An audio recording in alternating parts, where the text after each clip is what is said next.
तो हम एक बार फिर बड़े महत्वपूर्ण सत्र में हैं, और महत्वपूर्ण सत्र इसलिए है कि जिन्होंने छत्तीसगढ़ में रियल एस्टेट के सेक्टर में एक अलग मुकाम बनाया, वो तमाम लोग आपको मेरे साथ मंच पर दिखाई दे रहे हैं। पर फिर एक बार छत्तीसगढ़ सरकार के संदर्भ में इस बात को रेखांकित करना चाहूँगा कि हमारे पहले सत्र में जब हम कर रहे थे, उस समय प्रदेश के उप मुख्यमंत्री जो नगरीय प्रशासन विभाग भी देख रहे थे, अरुण साहब, वह मौजूद थे आपकी बात सुनने के लिए। और अब जब हम इस सत्र को शुरू करने जा रहे हैं तो हमारे साथ एक ऐसा शख्स इस सभागार में दर्शक दीर्घा में मौजूद है, जिसको सुनने के लिए जब कहीं खबर पहुंचती तो हजारों लोग पहुंच जाते हैं। एक शख्स जिसने रायगढ़ के एक गांव से अपने जीवन की शुरुआत करते हुए कम उम्र में ही राष्ट्रीय स्तर पर जो पहचान बनाई है, वो लोगों को अचंभे में डाल देती है।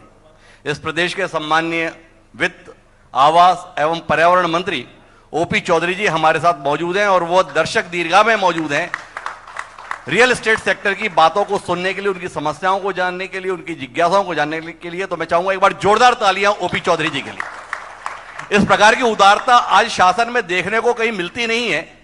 ना इतना धैर्य मिलता है, ना इतना धीरज मिलता है, ना ही इतनी उदारता मिलती है। लोग केवल अपनी बात कह देना चाहते हैं और ये अपेक्षा रखते हैं कि जो उन्होंने कह दिया आग्रह के शक्ल में, उसे आदेश की शक्ल में माना जाए। पर यहां पर आपके अनुरोध को सुनने के लिए भी मौजूद हैं, आपकी शिकायत सुनने के लिए भी मौजूद हैं, और आपके सुझाव सुनने के लिए भी मौजूद हैं। तो कोई बहुत ज्यादा भूमिका ना बांधते हुए मैं अपनी बातचीत शुरू करता हूं इस सेशन की। हमारे साथ अलग अलग लोग मौजूद हैं। मेरी बाईं तरफ राकेश पांडे जी मौजूद हैं, जिनकी पहचान वन मैन आर्मी के तौर पर रियल सेक्टर क्षेत्र में रही है। एक आदमी जिसके विषय में लोग बताते हैं कि जब छत्तीसगढ़ बना भी नहीं था तो एक इलाके में इन्होंने 2 रुपए फुट के हिसाब से जमीन बेच दी और सबको बोला था कि ले लो, बाद में जानोगे कि मैंने क्या दिया। आजकल लोग बताते 4-5 हजार रुपए फुट हो गई। तो कई लोग जो उस समय राकेश पांडे की बात को गंभीरता से नहीं लिए थे, आजकल बड़े समय से इंतजार कर रहे हैं कि राकेश पांडे गंभीरता से कुछ बात कहें। तो हमने कहा कि उस समय बंद कमरे में राकेश जी बोलते थे, आज सभागार में बोले। तो राकेश जी आपसे ही शुरू करते हैं कि जब 25 साल छत्तीसगढ़ को हो रहे हैं, तो क्या छत्तीसगढ़ में रियल एस्टेट का सैचुरेशन आ गया है, या सही मायनों में रियल एस्टेट छत्तीसगढ़ में अब शुरू होने जा रहा है? क्या देखते हैं आप? जवान हो गया है छत्तीसगढ़। 25 साल का जवान है, और मेरी 35-36 साल की यात्रा हो गई है रियल एस्टेट में।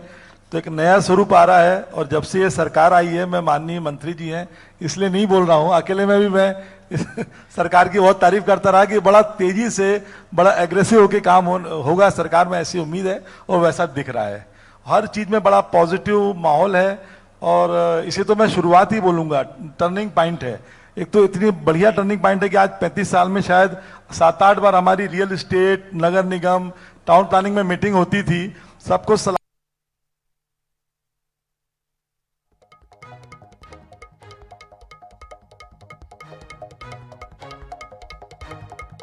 वो भाषण देती थी, और आखिरी के जो बचते थे कुछ लोग, वो बैठ के बोलते थे ठीक है अपना अपना बोल दो या टाइप करके ले आओ। आनंद जी भी मेरे साथ हैं, हम लोग देखते थे, सब टाइप करके देते थे, और हमें मालूम था निर्णय क्या होना है, तो हम भी निश्चिंत रहते थे। नहीं, धारा बहुत उलट गई है। मंत्री जी केवल सुन नहीं रहे हैं, कॉपी पेन भी चालू कर दिए। इतना सुनहरा अवसर है, तभी तो मैंने कहा अब तो छत्तीसगढ़ में तो अवसर पे आपका कहना क्या है? क्या है कहना इस समय है छत्तीसगढ़ की चुनौती? छत्तीसगढ़ की चुनौती है कि हम यहाँ जो विकास की बात कर रहे हैं, एक अवैध प्लाटिंग की जो समस्या है वो 2 मिनट में खत्म हो जाएगी। एसडीएम को पावर है, जो भी अवैध प्लाटिंग की जमीन है उसका ये लोग एक्विजिशन उसमें कर सकते हैं, वो संपत्ति को राजसात करने का अधिकार है। एसडीएम को पावर दिया जाए, कलेक्टर को बोला जाए, जैसे जमीनें हो जाएंगी अवैध प्लाटिंग खत्म हो जाएगी। चूंकि आवासीय जमीनें पिछले 30-35 सालों में उपलब्ध नहीं थी, इसलिए अवैध प्लाटिंग हुई। पर्याप्त मात्रा में आवासीय जमीन उपलब्ध रहेगी तो अवैध का सिस्टम खत्म हो जाएगा। जैसे अवैध लकड़ी का, अवैध शराब का और अवैध चीजों का बंद हुआ है, कम हुआ है, उसी तरह से बंद हो जाएगा। सीधे सीधे जमीन राजसात करें, समस्या जड़ से खत्म होगी। एक सवाल बताया आपने, तो कह दिया अवैध प्लॉटिंग बंद करें, पर आम आदमी अपने लिए 100 गज 200 गज जमीन चाहता है, आप सब जो नामचीन बिल्डर हैं उनका ब्रोशर देखते उसका हार्ट अटैक आने की नौबत आ जाती है, इसलिए वो अवैध प्लॉटिंग की ओर जाता है। ये अवैध प्लॉटिंग जिसे आप करार देते हैं, वहां की जमीन में और आपकी जमीन के रेट में इतना बड़ा अंतर क्यों होता है? ये मुनाफा इतना ज्यादा आपको क्यों चाहिए? नहीं, मुनाफा हमको नहीं चाहिए, जमीन है। मैं एक बहुत महत्वपूर्ण चीज बोलूंगा, मैं सभा में कुछ लोग उपस्थित हैं उनको शायद मैं जिक्र कर चुका हूं। हमारी शहर के अंदर की बहुत सी इंपॉर्टेंट जमीन है, बहुत लोगों के द्वारा संग्रहित की जा चुकी है, और आज बिल्डरों को काम करना है तो शायद हम 10, 15, 20 किलोमीटर दूर जाना होता है। तो मैं चाहूंगा वो जमीनें उपयोग में आए, उसका कोई रास्ता सरकार निकाल ले तो बहुत अच्छा होगा। तो जमीनों की उपलब्धता बढ़ जाएगी, रेट गिर जाएंगे, और उसका इलाज मेरे पास है। यदि सरकार चाहेगी तो मैं इलाज दे दूंगा। पूरे शहर को विभिन्न जोन में बांट दिया जाए और वहां का एफआर फिक्स कर दिया जाए। जो पहले यूज करेगा उसको अधिकतम एफआर मिले, और जो सबसे आखिरी में यूज करे उसे 0.5 एफआर दिया जाए। तो जमीन की जमाखोरी पूरी तरह से बंद हो जाएगी और बहुत तेजी से शहर का विकास हो जाएगा।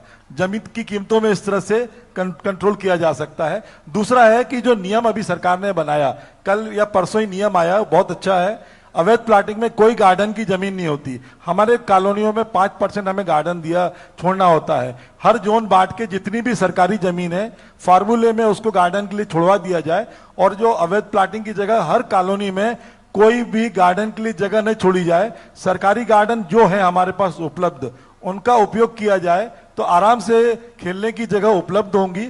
और हर जोन में हर कॉर्नर पे आज हम देखते हैं 40 साल में फायर ब्रिगेड के लिए एक ही जगह है। शहर के आउटर में फायर ब्रिगेड की गाड़ियां खड़ी करने के लिए वो जगह उपलब्ध कराई जाए।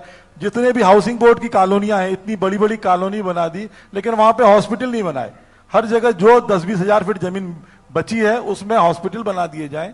एक अस्पताल के भरोसे पूरा शहर के अंदर लोग दौड़ते हैं, वो महंगा पड़ता है, तो वो भी चीजें फर्क पड़ेगी। हर हाउसिंग बोर्ड में हॉस्पिटल बहुत कंपलसरी है, और शहर के 5, 6, 8 रोडों के ऊपर फायर ब्रिगेड जैसी गाड़ियां उपलब्ध कराई जाए, रेस्क्यू सिस्टम उपलब्ध कराया जाए। लेकिन सस्ता करने के लिए जो जमीनों की जो कॉस्ट है, जो हमारे को डेवलपमेंट कॉस्ट दी जाती है, उसमें भी कुछ हमको सरलीकरण किया जाए कि हमको जो विकास करना है, बाध्यता है, उसको इंस्टॉलमेंट में करते हैं। जैसे इलेक्ट्रिफिकेशन का काम है, उसको सीएससी भी, ट्रांसफार्मर का भी हमसे जो पैसा चार्ज करती है उसको भी कम किया जाए। अवैध प्लाटिंग में तो ये किसी भी तरीके से इलेक्ट्रिफिकेशन कर देते हैं, लेकिन उसका अगर विद्युतीकरण को सरलीकरण करने के लिए उसकी कीमतें कम की जाए तो आम बिल्डर जो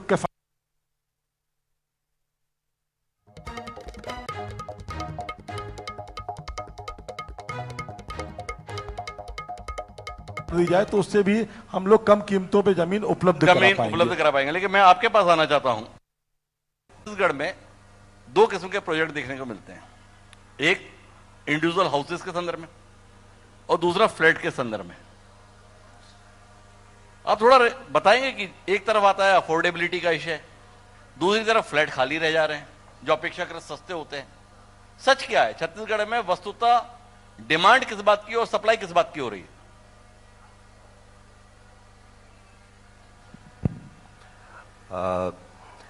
देखिए, छत्तीसगढ़, रायपुर आज भी मैं कहूँगा एक टियर 2, टियर 3 सिटी के क्राइटेरिया में आता है। और यहाँ आज भी लोगों की जो मानसिकता है वो रहती है अपने घर अपनी छत की मानसिकता। ये मानसिकता से अभी भी हम रायपुर के लोग बाहर नहीं आ पाए हैं। और जो वर्टिकल डेवलपमेंट की बात हो रही है, उसका दूसरा कहीं ना कहीं मुझे जो लगता है पर्सनली, लैंड अवेलेबिलिटी हमारे यहाँ अभी भी काफ़ी हद तक अवेलेबल है। इस कारण वर्टिकल अभी भी हमारे यहाँ स्लो है। और अब जिस हिसाब से ज़मीनों की जो रॉ लैंड की कीमत बढ़ रही है, अब डेवलपर्स के पास कोई ऑप्शन बचा नहीं है, वर्टिकल ही मूव करना पड़ेगा। अब रो हाउसेज या बंगलो अगर हम बनाना चाहते हैं तो वो एक मैं कहना चाहूँगा कि किफ़ायती दर पे अब एक डेवलपर के लिए बनाना कठिन बात हो जाएगी। पर आपसे जानना एक और बात चाहता हूं। पहले बिल्डर्स जो है रो हाउसेस में बड़ी दिलचस्पी लेते थे, आजकल देखता हूं 10-20 मकान बनाते हैं, उसके बाद में प्लॉट पकड़ा देते हैं। ये मुनाफे का फार्मूला इतना ज्यादा क्यों भा रहा है आपको? सर, पूरा खेल डिमांड और सप्लाई का है।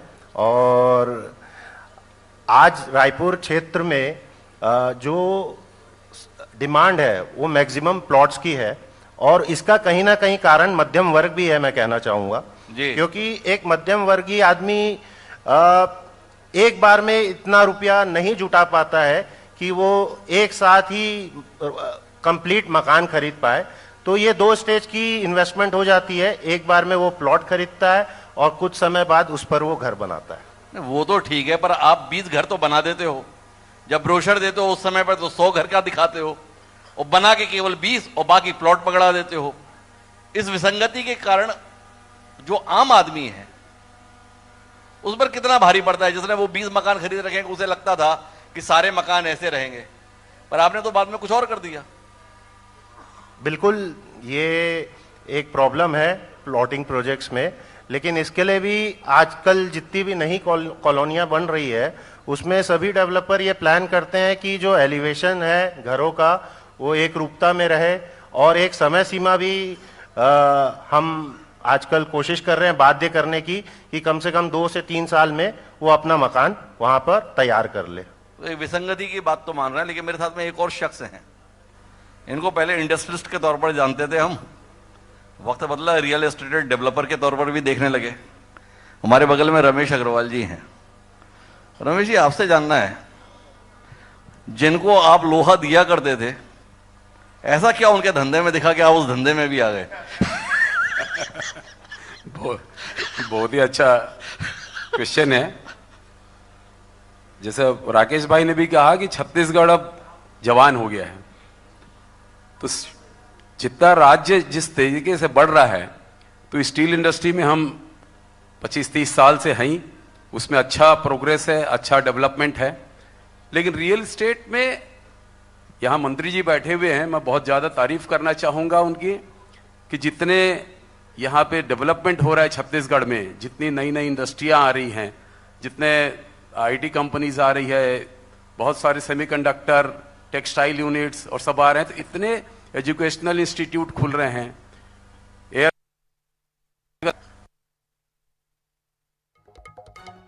भी बढ़ रही है, और नए नए लोग दूसरे राज्यों से भी यहाँ पे डेवलप हो गया, और आगे आने वाले समय में डिमांड को पूरा करने के लिए यहाँ पे ऐसा लगता है कि रियल एस्टेट में और भी लोग चाहिए जो डेवलप करें और शहर को और प्रदेश को और आगे बढ़ाएं।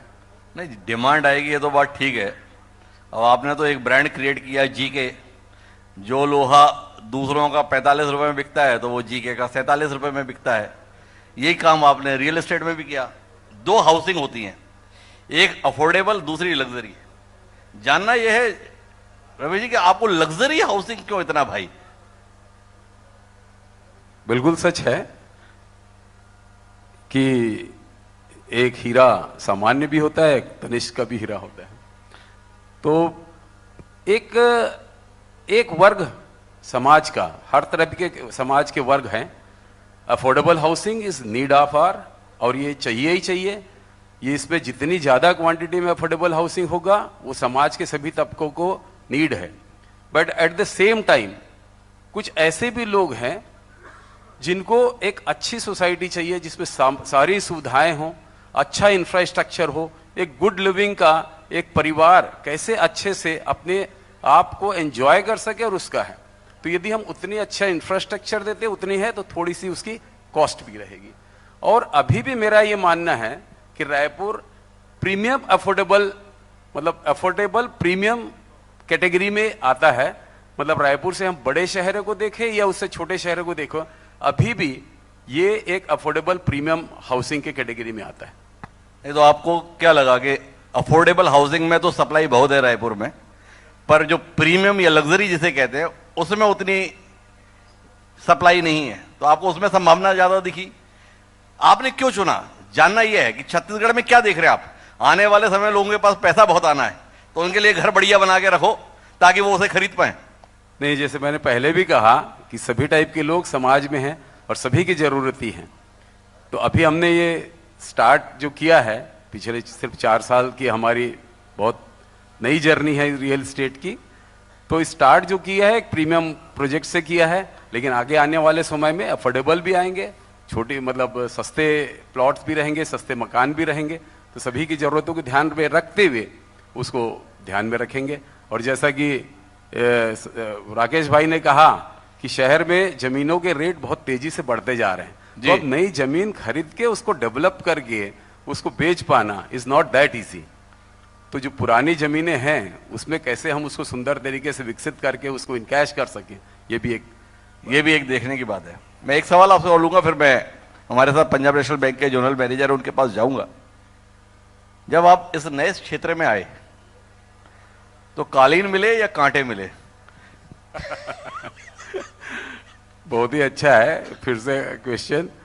देखिए, नया क्षेत्र हमेशा इतना सुकून भरा नहीं होता। शुरू में चेंज इज ऑलवेज डिफिकल्ट। बगुला को हम देखते हैं कि जब भी चेंज होता है वो साल भर में उसके पंख उड़ते हैं, तो वो एक तकलीफ वाला पीरियड होता है। बट उसके बाद जो नया चेंज होता है, नया पंख आते हैं उसके, तो एक नई उड़ान उड़ता है।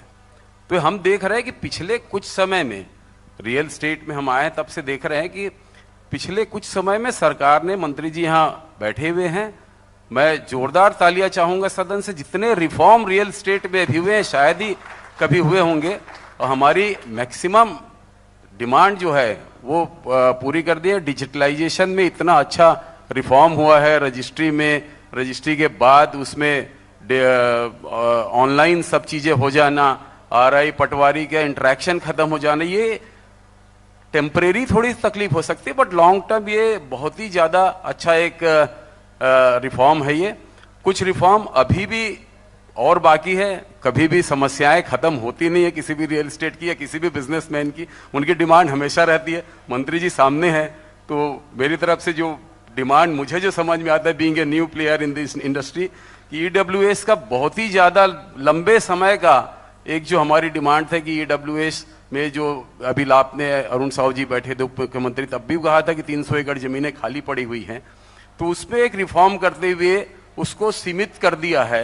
तो ये बहुत ही अच्छा रिफॉर्म था, बट ये किया गया है सिर्फ नगरीय क्षेत्र में। यदि अब शहर बढ़ रहा है, नगर निगम की सीमा हमारी छोटी है, तो नगर निगम से बाहर जाके भी सब कॉलोनियां डेवलप हो रही हैं। इसको, इस सेम रिफॉर्म को हम चाहेंगे कि पंचायत क्षेत्र में भी कर दिया जाए, ताकि ये बहुत ही अच्छा वेलकम स्टेप रहेगा। बड़ा महत्वपूर्ण सुझाव जो है रमेश जी ने दिया है। चूंकि अब मुझे मौका मिला है, एक आध मैं और डिमांड भी कर देता हूं कि कॉलोनियां तो हम डेवलप कर लेते हैं, जो उसके बाद कॉलोनी जो भी सोसाइटी डेवलप करने के बाद हम उसको जब ट्रांसफर करते हैं, मतलब सोसाइटी को, कि सोसाइटी उसको अच्छे से देख रेख करे, उस पर थोड़ा सा काफी लंबा प्रक्रिया है। वो जो प्रक्रिया है यदि इजी हो जाए और जल्दी ट्रांसफर हो जाए, तो रियल एस्टेट डेवलपर दूसरा और प्रोजेक्ट लेके उसमें आगे बढ़े। और सोसाइटी वालों के लिए भी अच्छा है कि वो उनके हाथ पे चीजें आ जाएंगी, तो वो उनकी समिति बन जाती, फिर उसको ज्यादा अच्छे से वो कर सकते हैं। तो दो महत्वपूर्ण बातें रमेश जी के द्वारा आई हैं। जब हम माननीय मंत्री ओपी चौधरी जी के साथ बैठेंगे तो उनका नजरिए को जानने की कोशिश करेंगे, लेकिन मेरे साथ में पंजाब नेशनल बैंक के जोनल मैनेजर साहब मौजूद हैं। और जब हम पहले बातचीत कर रहे थे तो लोग बोल रहे थे कि बैंक अगर ढंग से उदारता पूर्वक कस्टमर के साथ व्यवहार करें तो काम बहुत अच्छा हो जाए। आपका अनुभव क्या जा रहा है? मेरा अनुभव इस क्षेत्र में तो ये है कि बैंक इस समय घर जा रही है कस्टमर के जी, कस्टमर को आना नहीं पड़ता कई केसेस में। तो इससे ज़्यादा उदारता, अभी बहुत चेंज आया है, तो मुझे बहुत साल हो गए बैंक की सर्विस में, बहुत चेंजेस आए हैं। और एक बात बताऊं कि गरीब से गरीब और अमीर से अमीर सब लोगों के लिए अगर किसी को हाउसिंग लोन की आवश्यकता है किसी भी सेक्टर के, वो हम लोग फाइनेंसिंग देते हैं। पहले, बहुत पहले होता था कि प्लॉट परचेज लोन नहीं होते थे, कई सालों से पीएनबी इसमें अग्रणी रहा। हमने प्लॉट परचेज के लिए भी लोन देते हैं, उस पर मकान बनाने के लिए भी देते हैं, कंपोजिट भी दे देते हैं कि प्लॉट बनाने के साथ साथ कोई बनाना चाहे, तो हर तरह की स्कीम्स बैंक में मौजूद है। लेकिन मैं आपसे जानना ही चाहता हूं कि आपको छत्तीसगढ़ में क्या दिखा? लोग अपनी हैसियत के अनुसार मकान लेने की कोशिश करते हैं या अपनी हैसियत से बड़ा लेने की कोशिश करते हैं? लोन डिफॉल्ट के संदर्भ में आपका क्या अनुभव जा रहा है? नहीं, लोन डिफॉल्ट देखिए ऑल ओवर इंडिया है, उसमें कोई छत्तीसगढ़ जो परसेंटेज है वो सेम है। लेकिन रिटेल सेक्टर में जो खास करके अगर इस समय हाउसिंग की बात कर रहे हैं, तो हाउसिंग सेक्टर में लोन डिफॉल्ट थोड़ा कम होता है, खास करके उन मकानों में जिसमें लोग रह रहे हैं, खुद रह रहे हैं, वहाँ लोन डिफॉल्ट बहुत कम होता है। और देखिए है क्या कि जो बाकी आपने छत्तीसगढ़ के बारे में पूछा, अभी मैं एक रिपोर्ट पढ़ रहा था गवर्नमेंट की पब्लिश, जिसमें रायपुर इंडिया के फास्टेस्ट ग्रोइंग सिटी में टॉप 3 में है जी। इससे आप अंदाज लगा सकते हैं कि ये कितना तेजी से यहाँ ग्रोथ है। तो क्या टारगेट लेकर आप चल रहे हैं छत्तीसगढ़ के संदर्भ में? आने वाले समय में हाउसिंग सेक्टर में आप क्या डिमांड देख रहे हैं? सर, हाउसिंग में तो डिमांड यहाँ है, और स्पेशली अभी जो आपका नया रायपुर ग्रो कर रहा है, अगर थोड़ा सा ध्यान उधर गया तो उधर बहुत ज़्यादा आप कह लीजिए सस्ते रेट पे ज़मीनें अवेलेबल हैं, और एक बार अगर उधर डेवलपमेंट शुरू हुआ तो पुराने रायपुर से नए रायपुर का शिफ्ट भी देखेंगे आज के 10 साल बाद आप। तो नए रायपुर की ओर शिफ्ट देखेंगे। नए रायपुर के संदर्भ में हम अगले सत्र में बात करेंगे, लेकिन अभी इस सत्र के अंतर्गत है, 2 किस्म के हमें डेवलपर दिखते हैं पांडे जी। एक डेवलपर हमें ऐसे दिखते हैं जो प्रोजेक्ट शुरू करते हैं, 2 साल 3 साल में प्रोजेक्ट कंप्लीट करते हैं, अगले प्रोजेक्ट पे चले जाते हैं। एक डेवलपर ऐसे दिखते हैं जो 15-15 साल से एक ही प्रोजेक्ट पे लगे रहते हैं। थोड़ा इस फर्क के संदर्भ में निगाह डालेंगे? बेहतर होता उसमें आप मेरे ही नाम ले लेते। मैं जब हिंदुस्तान को मैंने विजिट किया तो मैंने देखा कि आप कब तक चिड़िया और वो मारते रहेंगे। हमने कहा कि सीधे हम तोपी चलाएंगे। जब लोगों को राकेश पांडे से ये उम्मीद थी तो हमने तोपी चलाई। और अगर आप देखेंगे कि हिंदुस्तान के जो सबसे बड़े बिल्डर हैं जी, डीएलएफ, उन्होंने भी सबसे बड़ी कॉलोनी बनाई हिंदुस्तान की जी। और उसके बाद नंबर आता है, मैं जो इंस्पायर्ड हुआ मगरपट्टा सिटी से, वो 400 एकड़ में है। वो भी आज 15-20 साल से काम चल ही रहा है और चलेगा। और एक तीसरे हैं निरंजन हीरानंदानी, जिन्होंने हीरानंदानी पवई बनाई, वो 300 एकड़ है। वहां तो ये स्थिति है कि 30-35 साल हो गए हैं, अब वहां पे रीडेवलपमेंट हो गया। उन्होंने जो पुरानी बिल्डिंगें बनाई थी 6 स्टोरी की, उसको वो 18 में कन्वर्ट या 30 स्टोरी में कन्वर्ट करना शुरू कर दिया। तो थोड़ी आदतें बिगड़ी हुई थी शुरू से। शिकार करना है तो शेर का, वो तो हो गया निजी तौर पर बात, पर दोनों में फर्क क्या रहता है? हाँ। इस पर थोड़ा दृष्टि देंगे। क्या दोनों मॉडल हमारे पास में मौजूद हैं, आप उसमें हैं, पर आपके अलावा हम रामा ग्रुप के संदर्भ में स्वर्ण भूमि को देखते हैं। हमारे साथ में सरावगी साहब बैठे हैं, जिनके आनंदम को हम देख रहे हैं, 17 साल से वो एक प्रोजेक्ट को लगातार बढ़ाते जा रहे हैं। दूसरी तरफ हमारे साथ में आनंद सिंह आने जी बैठे हैं, किसी एक प्रोजेक्ट में रुकते नहीं है। जब साल का कैलेंडर बदलता है उनका प्रोजेक्ट बदल जाता है। तो ये फर्क के संदर्भ में थोड़ा बताइए ना। नहीं, बेहतर है कि आप देखेंगे आने वाले समय में जो बड़े प्रोजेक्ट लेके बैठे हैं वो नेक्स्ट टाइम में भी छोटा प्रोजेक्ट नहीं ले पाएंगे, लेकिन आनंद जी के बारे में मुझे भरोसा है, जैसे जैसे वो समय आएगा वो भी अब बड़े प्रोजेक्ट में कन्वर्ट होंगे। ये मेरा दावा है और चैलेंज है मेरा आपको। ये सिर्फ 3 साल में आपको डिफरेंस दिखेगा, छोटे प्रोजेक्ट लेना वो बंद कर देंगे। और दूसरी बात क्या है कि जब हम बड़े प्रोजेक्ट लेते हैं तो उसमें कंटिन्यूटी बनी रहती है। 5 एकड़ 3 एकड़ 8 एकड़ के जो प्रोजेक्ट होते हैं वो बहुत जल्दी सेचुरेशन पे आ जाते हैं, लेकिन जो 15 साल के प्रोजेक्ट होते हैं ना, उसमें लगातार एक्टिविटी होती है, नए लोग आते हैं। मैं अपनी टाउनशिप में मैं देखता हूं कि मेरे को कई बार लगता था कि मैं 200 एकड़ से ज्यादा बढ़ रहा हूं, कहीं गलती तो नहीं कर रहा हूं, लेकिन जब मैं 350 पहुंचा तो मुझे कॉन्फिडेंस हुआ कि मैं सही कर रहा था, क्योंकि वहां पे स्कूल से जुड़े हुए कम से कम 100 से ज्यादा टीचर हैं जो हर स्कूल से हर कॉलेज से जुड़े हैं, हर फील्ड से। मेरे यहाँ चार्टर अकाउंटेंट, डॉक्टर, हर फील्ड के 50 लोग हैं जिनको जो इस कैंपस में है। तो हर तरह की सुविधाएं, कहते हैं कि मिनी सिटी, वो शायद एक 25 साल पहले एक सपना था गवर्नमेंट का सैटेलाइट टाउनशिप का, तो इसको आप एक सैटेलाइट टाउनशिप कह सकते हैं।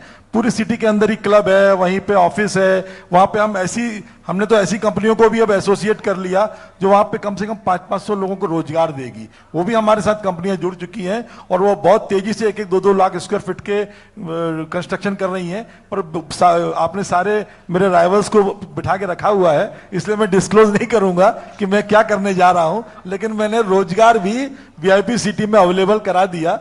तो दोनों चीजें अच्छी, दोनों का अपना अपना स्वाद है, दोनों का अपना अपना स्वाद है, ये कहना है। लेकिन बड़े प्रोजेक्ट के संदर्भ में सरकार कुछ बड़ी सुविधाएं देती है। क्या छत्तीसगढ़ के संदर्भ में बड़े प्रोजेक्ट को लेकर वैसा अनुकूल वातावरण सरकार ने बनाया कि आप 75 एकड़, 100 एकड़, 200 एकड़ का प्रोजेक्ट प्लान करें?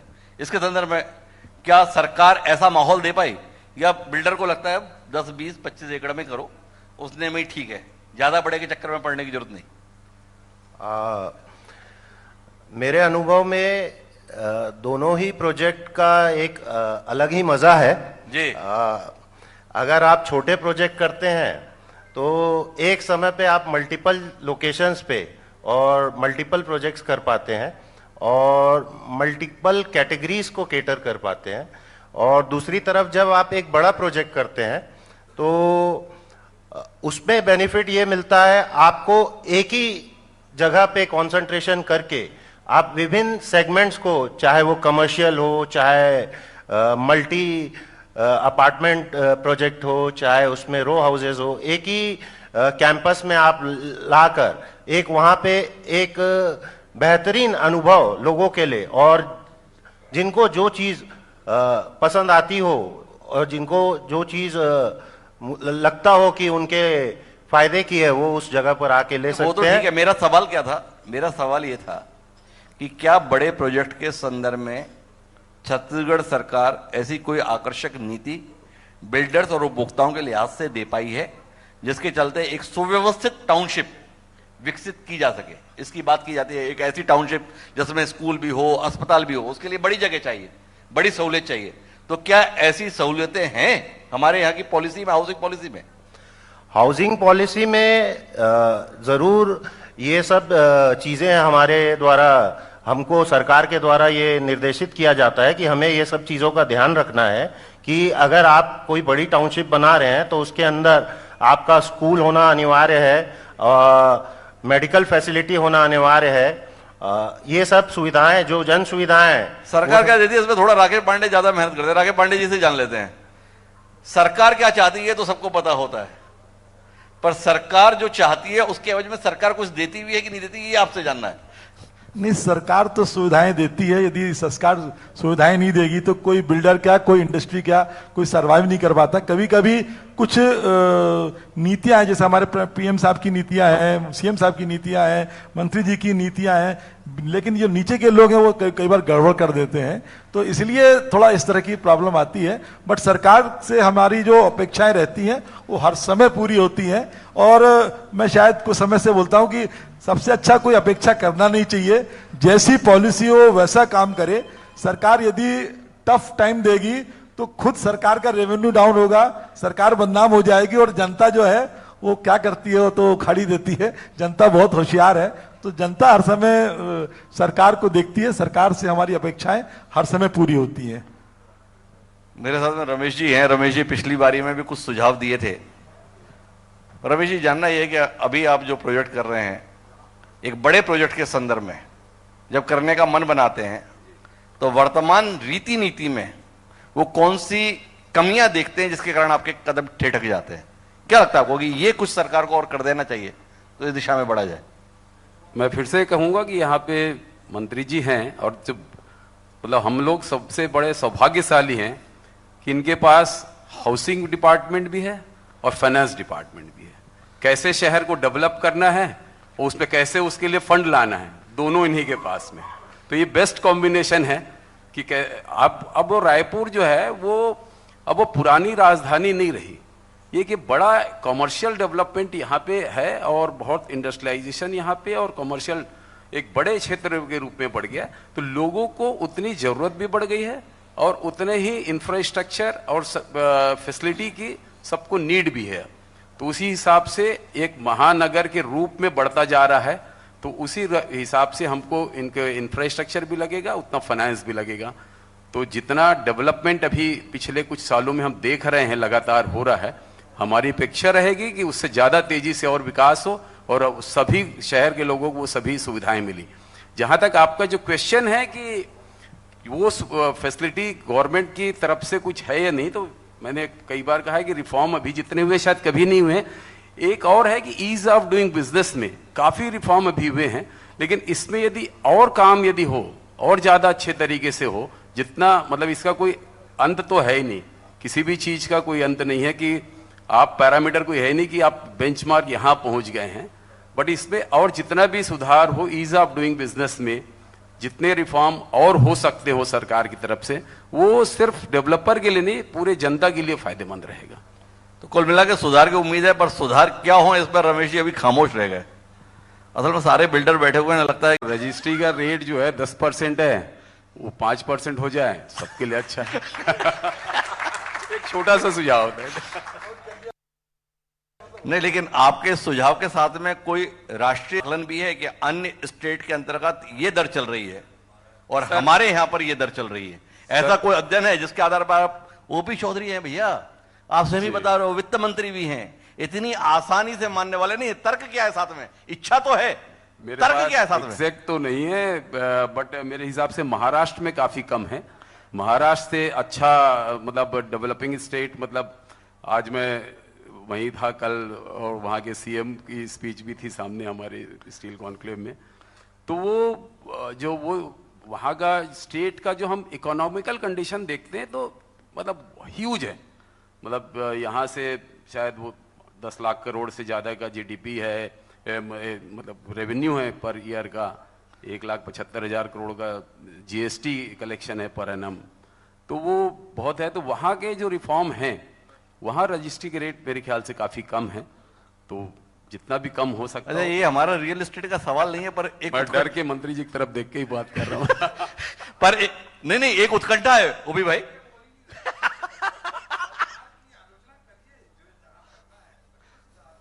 सर, तारीफ जहां हो सकती है वो तारीफ भी कर रहे हैं और भरपूर तारीफ के लायक हैं, और जहां और डिमांड है वो जरूर हम बताएंगे।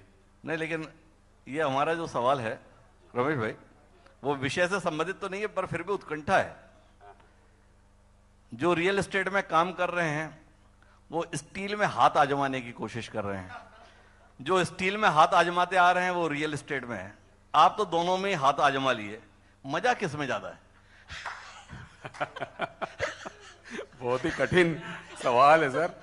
सीधी सी बात है कि स्टेट जैसा बढ़ रहा है तो यहाँ पे छत्तीसगढ़ का यदि हम भौगोलिक वो देखें तो यहाँ पे स्टील में आयरन और भरपूर है, कोल है, तो स्टील से अच्छा सेक्टर यहाँ पे हो ही नहीं सकता। और जैसे मैंने बताया कि रायपुर और स्टेट जितना डेवलप कर रहा है अभी, तो इसमें रियल एस्टेट में भी पूरी संभावना है। और परिवार जब बढ़ता है, नए मेंबर का इंडक्शन होता है, तो उनके लिए नए बिजनेस भी चाहिए सीधे। अरे वो तो ठीक है, आपने असल उत्तर नहीं दिया, मजा किस में ज्यादा है? सर, ये अभी रियल एस्टेट नया नया है, इसलिए इसके बारे में जानकारी अभी कम है। स्टील में तो हम काफी 30 सालों से हैं, तो चैलेंजेस भी हैं और पूरी पॉसिबिलिटी भी है, तो हम तो इसको अच्छा एंजॉय कर ही रहे हैं सर। तो कुल मिला के रमेश भाई को दोनों में मजा आ रहा है, क्योंकि प्रोजेक्ट लगातार बढ़ रहे हैं इनके। लेकिन मैं आखिरी दौर की बातचीत के लिए एक बार फिर आपके पास आना चाहूंगा और आपसे जानना चाहूंगा कि जो छत्तीसगढ़ के अंतर्गत आपने वातावरण देखा, आपने तो पूरे देश का अनुभव लिया है, छत्तीसगढ़ में ऐसा कौन सा काम आप सरकार के स्तर पर देखते हैं कि सरकार अगर अपनी कार्य प्रणाली में, ओपी चौधरी जी बहुत उत्सुकता के साथ देख रहे हैं कि कुछ सुझाव आए, आपके पास कोई सुझाव है अपने तजुर्बे के आधार पर, छत्तीसगढ़ में यह होना चाहिए तो यह सेक्टर और ग्रो करेगा? सर, एक सुझाव है मेरी तरफ से, अगर रायपुर में मेट्रो चल जाए तो एक सुझाव, को बहुत फैला हुआ शहर है, नया रायपुर से अगर आप इधर आते हैं पुराने रायपुर की तरफ तो बहुत लोगों को सहूलियत होगी, और शहर के डेवलपमेंट में चाहे वो बिल्डर हो या बिजनेस हो या इवन गवर्नमेंट एम्प्लॉइज हैं, सबको इसमें। मतलब आपको लगता है कि छत्तीसगढ़ जैसा बढ़ रहा है, इंफ्रास्ट्रक्चर की दृष्टि से भी और काम की जरूरत है? हाँ, क्योंकि अभी आप देखिए हर स्टेट कैपिटल में करीब करीब मेट्रो पहुंच रही है, तो एटलीस्ट रायपुर में मैं एक्सपेक्ट करता हूं कि एक अगर इस दिशा में काम होगा तो। बड़ा महत्वपूर्ण बात आपकी तरफ से कही गई है। लखनऊ जाइए, मेट्रो जमीन पे आ चुकी। जिस मध्य प्रदेश से अलग होकर छत्तीसगढ़ बना, उस भोपाल में भी मेट्रो दौड़ने की तैयारी हो गई, पर छत्तीसगढ़ में मेट्रो की परिकल्पना अभी कागजों से बाहर नहीं है भाई। एक बेहतर सुझाव है, मैं चाहूंगा एक पूरा समर्थन सदन की तरफ से आए। तो कुल मिलाकर हमने रायपुर की संभावनाओं के संदर्भ में बात की। हमारा जो जी आओ, इतना तो मौके दिए नहीं सर, अब वो एकदम सीधा सीधा क्वेश्चन है, आंसर ये मतलब रिक्वेस्ट है कि छत्तीसगढ़ में जैसे पूरे बॉम्बे में रीडेवलपमेंट, वो छत्तीसगढ़ को और पूरे बिलासपुर रायपुर को जरूरत है। जैसे राजा तालाब है, बहुत से एरिया ऐसे हैं, स्लम एरिया है, उसको आज केवल 9 फीट या 8 फीट हाइट पर है वो, उसको अगर रीडेवलपमेंट किया जाए, वहाँ पे 10, 12, 15 मंजिली बिल्डिंग बनाए जाए, लेआउट बनाए जाए, वहाँ पे हॉस्पिटल और स्कूल के लिए जगह छोड़ी जाए, तो रीडेवलपमेंट बेसिक नीड है। क्योंकि सिंगापुर वही है जहाँ से आज से 50 साल पहले था। मैं उस संदर्भ में कह रहा हूँ, जबकि पूरा सरकार, हमारे माननीय मंत्री जी भी नया रायपुर बसाना चाहते हैं, लेकिन मैं रिक्वेस्ट करूंगा कि पुराने रायपुर में भी, जैसे आपने शांति नगर में एक बहुत अच्छी जगह छोड़ी, इतनी अच्छी लैंड को आप एक हाउसिंग बोर्ड को दे रहे हैं और वो शायद इंडिविजुअल बढ़ जाएगा।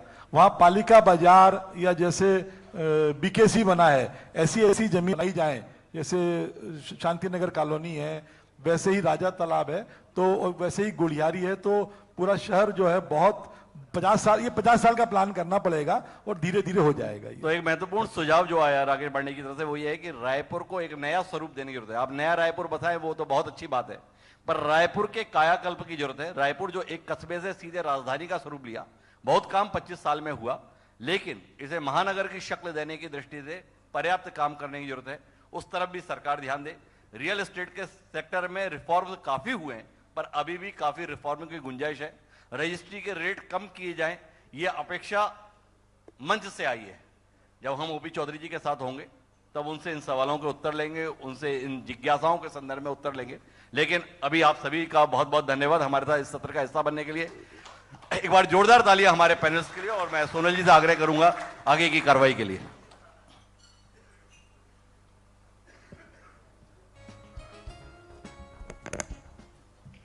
आभार सर, आप सभी का बहुत धन्यवाद। और अब एक छोटी सी परंपरा को हम यहाँ निभाएंगे और हमारे पैनलिस्ट हैं उनके सम्मान के लिए सर मैं यहाँ पर बुलाना चाहूँगी।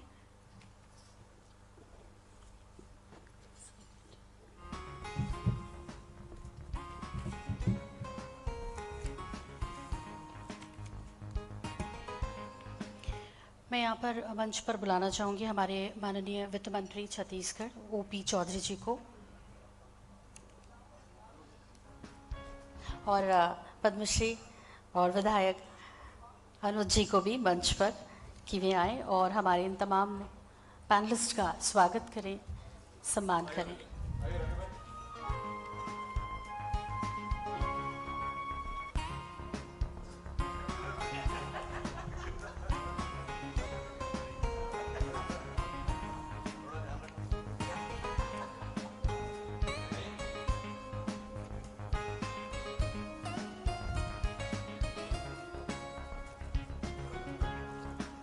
इस वक्त मंच पर हैं Mister Sanjay Raheja ji, managing director Raheja group, Mister Ramesh Agarwal, managing director real space private limited, और Mister Ashish Chaturvedi ji, zonal manager Punjab national bank.